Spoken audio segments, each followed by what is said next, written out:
This is the final video in our series on assault and aggravated assault crimes in South Florida.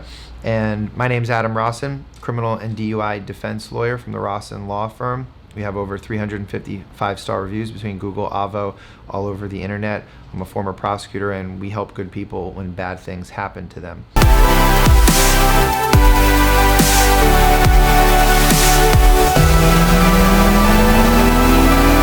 In today's video, we're talking about just common outcomes in an assault case. So let's go back to some of the penalties. So in a misdemeanor assault, maximum 60 days in jail or 6 months probation. Aggravated assault is a felony, third-degree felony. The max is 5 years of prison or probation. How we resolve these cases, a lot of it depends on prior record and facts of the case. So for a misdemeanor assault, often we can work out a dismissal of the charges, maybe a diversion program.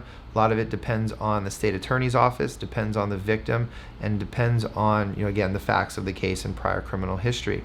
And so a diversion program can involve anger management, community service, substance abuse treatment if necessary. It could be mental health treatment if necessary. And the great thing about a diversion program, though, is if you complete it, if you do what needs to be done and you complete it, it's 100% guaranteed dismissal. So it's hard to say no to a guarantee like that. The next assault case that we have is an aggravated assault.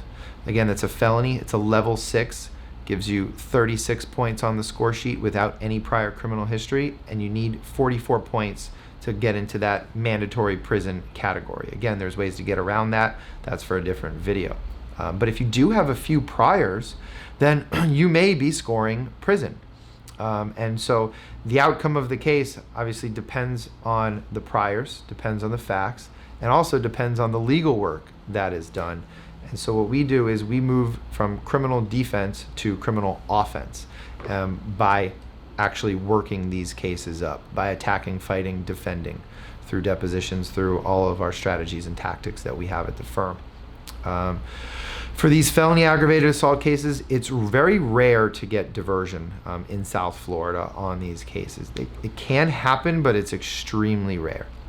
So that's why depositions are key, examining all of the evidence, video evidence, and filing motions are key. We've had cases where the state attorney's office wanted prison on our case for our client, and then we take depositions, we file motions, and before you know it, the case gets dismissed. Before you know it, another case gets reduced to a misdemeanor, and we seal the client's record. So a lot of times these prosecutors come out very hot, they come out very aggressive, and we have to flip that around. And the only way to flip it around is by doing the work, whether it's a stand your ground motion, another motion to suppress evidence, whatever it is. But you gotta do the work. That's the most important thing. You should never have a lawyer who says, well, that's the offer, there's nothing we can do about it. That to me is 100% unacceptable for any criminal case. Now obviously after we do the work, and if we do the work, file the motions, then it becomes, if we can't get a fantastic result, it becomes, do you accept, do we take the plea or do we take the risks and move to trial? And that's a whole nother conversation to have. So hopefully this video and the video series has been very helpful for you folks out there. If you have any questions, just you know how to get in touch with us, 754-206-6200. You can find us on rossenlawfirm.com. We have free strategy sessions where we're going to go in depth with you, talk about all of these things and more, and really develop the strategy, the tactics, our process of how we get great results for clients. So we go all in depth with that from day one. So once again, you know how to get in touch with us, 754-206-6200 or rossenlawfirm.com.